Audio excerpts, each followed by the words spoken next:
2020 has been a COVID-filled year, and with that said, a lot of interviews are now going through video interviews versus an in-person interview. And with that said, there is a lot you have to account for when it comes to video interviews that you normally would not say in an in-person interview. And today I want to make sure that you know these and know how to counteract it when you are encountering a video interview. Welcome back to Nursing Unveiled. Here we uncover all the tips and tricks you need in order to jumpstart a successful nursing career. One of the biggest downfall right now to having video interviews is that people are losing impressions on these interviewers, and the reason for that is you're being filtered through a screen versus having that physical connection with the interviewers. So more than ever, it is very important that you maintain good eye contact and smile throughout your video interviews so that they can feel connected to you through this video. And it could be quite tough, especially if you are thinking about your answer during the interview. So really have to make sure you speak up clearly and loudly throughout your interview, and that you practice how to speak in front of a camera, for example. And some of the things I would say that will help is actually making sure you have some textures in your voice. So when you could speed up certain areas, you want to speed it up, and then certain areas that you want to slow down and emphasize, you do so. Also, I'm going to post some links in the description box so you can see videos that really help me as far as learning how to speak in a way that captivates people. Next, you want to know is how to hook in your interviewer as quickly as possible. So that means you do not ramble in your interview, and you want to make sure you're interviewing and answering questions within the 2-minute mark. Similar to watching a YouTube video, you do not want to waste time on content that are rambling. Instead, you want content that actually gives it to you straight as to what you need. So that means you have to make sure you practice that STAR format in answering interview questions. And what that acronym stands for is S is for situation. It sets the scene and gives necessary details to your examples. T is for task, so it describes what your responsibility was in the situation. A is for action, so explaining exactly what steps you took in addressing it. And lastly is the R, your result, which is really key to answering these questions. And that is share what the outcome is, what the actions that you achieve. Another thing to keep in mind is there's also pre-recorded interviews where there is scripted questions as to what you need to answer, and then you provide them with the answers through a recorded interview. And with these ones, you have to make sure that you speak a little bit quicker. And the reason why I say this is because imagine a recruiter sitting there listening clip after clip after clip, and they're just hearing people kind of drag out their answers, which is something that is going to bore them to death. And I don't think anybody would want them to not want to pay attention to your interview answers simply because of that. Next is you want to know there is good internet connection at your house, and preferably through Ethernet connection versus Wi-Fi. Ethernet is actually the cable itself, so this way you minimize the interruption as far as there is any breaks in the call or if there is a potential freezes in screens. And at the same time, what it also ensures is that with the best signal, you do not run the potential chance of potentially leaving an interview when the connection is lost. So that is very, very important. Going along the same lines is you want to make sure you turn off all the other apps that are running in the background, such as any music, messenger, emails, etc., to make sure you have the highest speed going into this interview and there are no hiccups. And the big one is do not look at your screen. Always focus on the camera lens. And the reason for this is because you want to always maintain that connection with the other person on the other side of that camera. And with that said, and I know this is something that people may be tempted to do, is that they want to look at the computer and look at their notes as far as what they want to answer. But to be honest, recruiters are smart about these things. They know what to look out for. They can see where your eyes are going. And at the same time, especially if you have glasses, most of the time they can actually even see the reflection of your lens. And when you break eye contact, the other person on the other end of that call, they no longer feel like they're connected to you when you're looking at something else, and at the same time it kind of breaks focus, so avoid doing that. And for this next tip, I am guilty myself, and that is turn off your cell phone. I remember not remember to turn off the ringer on my phone, and what happened was during my interview with the nurse panel along with a couple other candidates in my round, my phone rang all of a sudden from text messages, and I was so embarrassed because I just hope they did not notice it was my phone. And going right along, you want to make sure you tell your family members ahead of time when you are expecting your interview, and at the same time making sure they are lowering their voices. Not only that, but they do not knock on your door, because that is the last thing you want. So imagine just having this in the background where you're trying to, answering everything.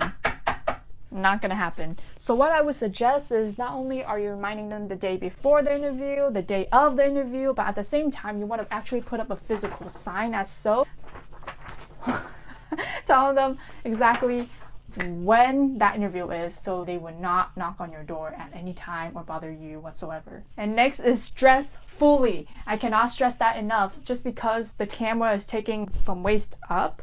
But the reason you want to dress fully is because when you dress a certain way, I believe you act a certain way and you behave a certain way. So by dressing fully, you carry a certain professionalism in how you speak and how you carry yourself. So that is why I think it's very important that you dress fully. Next advice I would have for you is make sure you test your camera angles beforehand. So make sure you know exactly where the camera is facing you, as far as is it from the chin up or is it from top down. So make sure you want to actually have it is eye level so that it always feels like you're connected to the other person on the other end. Because once again, this is an interview, so you always want to make sure you present your best self, even the best angle of yourself. We don't want no double chin effect down here. No. So what I would suggest is, if you're using a laptop especially, is put it on some books just to make sure that laptop camera is facing directly at your face and not from the bottom up, because that tends to be an effect of a laptop when you tilt the screen back to try to look at it. Next up are lightings. Lightings are so important, especially if you're doing pre-recorded interviews and the only time available is around evening and nights. You want to make sure that you are at a spot that has good lighting on your face, because if you create these harsh shadows or anywhere that is dark, then it will give off this vibe that is not very welcoming.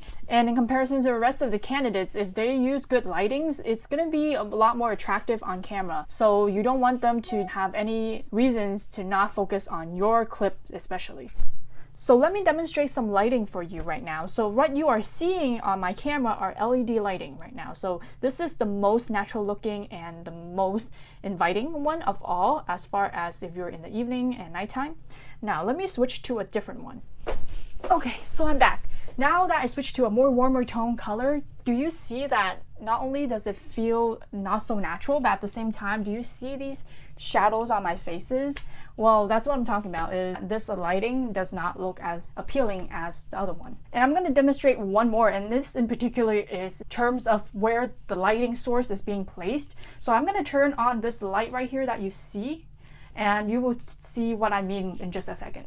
Alright, so I turned on my desk lamp here, and you see that how this side of my face is brightly lit, but this side is pretty dark and shadowy. But at the same time, what's even worse is the backdrop is so dark, so it gives off this kind of creepy vibe to the whole thing, and we do not want that. So yeah, where you place your light is very important. We do not want to place a light source that is towards one side of our face, and we do not want to put a light source that is behind us as well. That is another way that it creates a lot of dark shadows on our face, so we do not want that. Instead, what we want is preferably sit in front of a window with the window in front of us, and that way it maximizes natural lighting.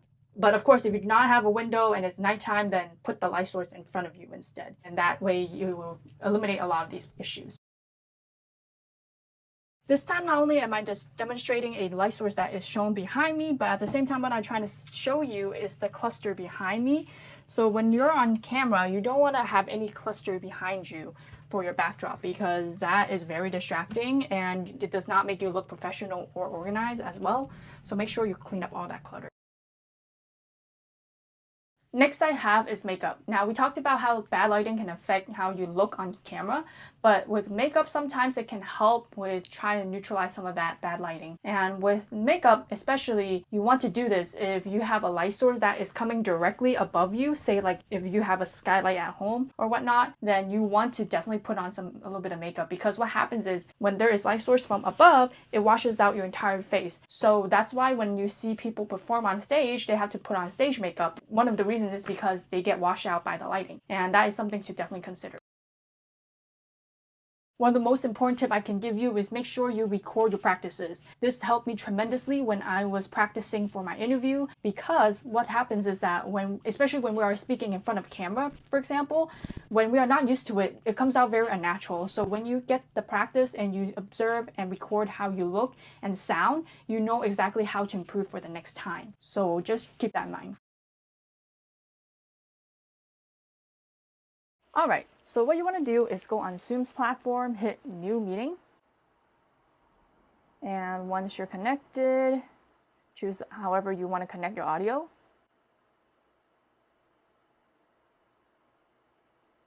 From there, what you want to do is go down on the bottom here, and you see there's a button that says record. You want to click on that.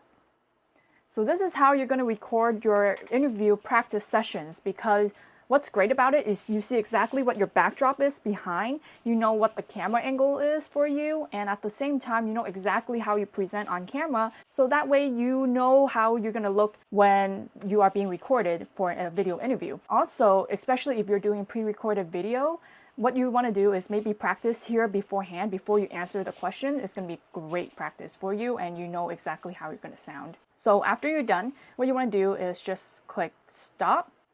Then you will be saved, and last but not least, you want to end the session so that it could be converted.